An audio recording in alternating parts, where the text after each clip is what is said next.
I've got 15 tips to help you master Magic Kingdom theme park in Walt Disney World during the summer. Hit that subscribe button if you haven't already, and let's dive right in. Number 1, if you're driving, aim to arrive at park open or rope drop, which means check your GPS the night before and add 30 minutes onto the time the GPS says. GPS will usually give you time to the toll booth parking lot, although I also recommend typing in Magic Kingdom parking lot to your GPS so that your GPS does not take you to the bus entrance where you won't be able to park. Number 2, start of the day snacks and drinks. Magic Kingdom is not the favorite park when it comes to food and snacks. Not to say that they don't have some hidden gems and delicious snacks, but you'll likely have trouble finding healthier, satiating options if you don't plan ahead. I encourage you to have a protein-centered breakfast before you get to the park, or at the very least, drink a protein shake on your way in to start your day with 30 grams of protein. At least this way you won't be tempted to grab a sugar-filled snack at the start of your day, and you'll be better off controlling your hunger as you get tired and hungry throughout the day. I also encourage you to bring a water bottle that you can refill at the free water refill stations or quick service restaurants throughout the day. Your body will thank you on these hot and humid Orlando days, I promise. Also, side note, please bring sunscreen. Number 3, lightning lanes. Grab your lightning lanes 3 to 6 days ahead of time. I'll do another video just on lightning lanes for Magic Kingdom, but if you're staying at a Disney resort, you can make your reservations 6 days in advance. If you're staying off property, you can make your reservations 3 days in advance. While you can wait until the night before or the day of to make your lightning lane purchase, odds are not always in your favor to grab the passes for attractions you really want at a time frame that you prefer, or they could be sold out on a particular day. Number 4, know your kiddo's height and manage expectations for what rides they are able to go on. Consider point of view ride-through videos if your child prefers a little more familiarity for attractions. Here are the ride heights you'll want to consider. Tomorrowland Speedway, at least 32 inches. The Barnstormer, 35 inches. Seven Dwarfs Mine Train, 38 inches. Big Thunder Mountain Railroad, which is scheduled to reopen in May as of now, 40 inches.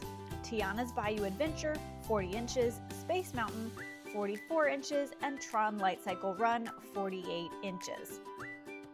Number 5, get familiar with My Disney Experience app.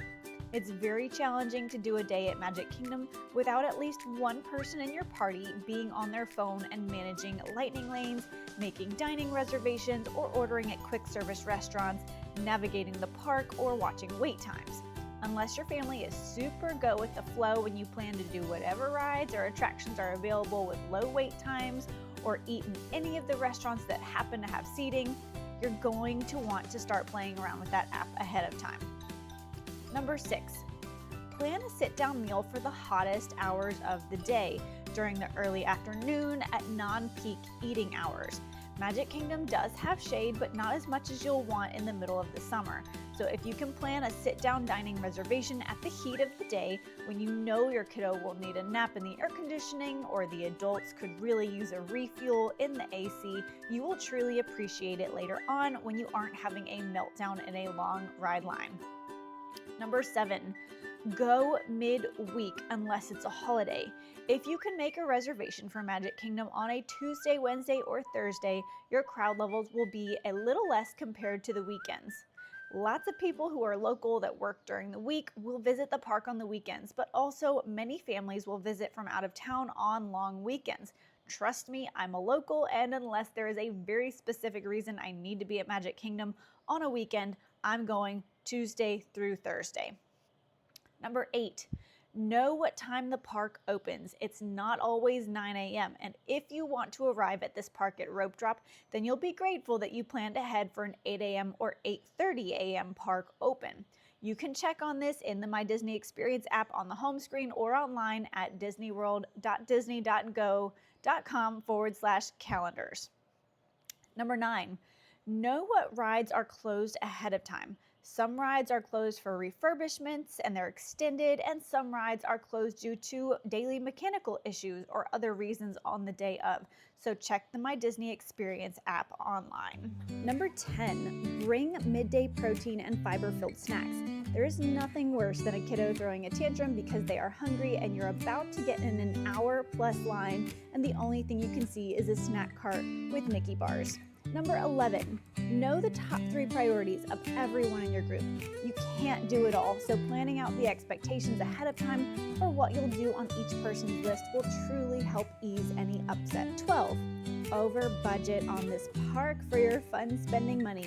Even if you don't use it, it's better to plan a little bit more for snacks and drinks or merchandise and have some left over instead of feeling stressed about overspending while you're trying to relax and enjoy the magic. 13, know where to stop and relax in the air conditioning throughout the day. You'll need it, I promise. Check out my baby care and first aid center direction videos so you know where those are too. I'll place the link in the description. You'd rather know where those are when you're in need of a diaper or wipes or formula instead of panicking and feeling like you need to go back to your lodging to regroup. A few indoor attractions you might consider that will give you a 15 to 20 minute break sitting in the air conditioning are the Tiki Room, Carousel of Progress, PhilharMagic, or Hall of Presidents. 14. Wear comfortable shoes and prep walking around in them before you go. At a bare minimum, you'll end up walking 2-ish miles around Magic Kingdom, including the walk from the parking lot to the security and transportation and ticket center, and then to the park entrance. Odds are good you'll walk 4 to 5+ miles on a Magic Kingdom day, especially if you have lightning lanes forcing you to zigzag around the park. So work your way up to being able to walk around for a few miles at a time. And last but not least, number 15, leave flexibility and room for the unexpected. If you plan out every minute of your day, then it leaves no room for magical surprises.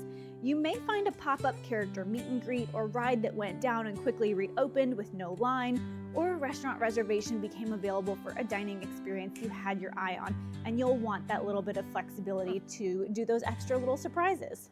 Okay, what tips and tricks do you have to add to this list? Share what has worked for you in the comments below so that we can all learn from each other. If you're still here, please give the video a thumbs up and hit that subscribe button so you don't miss out on future Disney World tip videos like this one. My name is Dani Phillips with Healthy Disney, and I'll see you in the next video. Bye for now.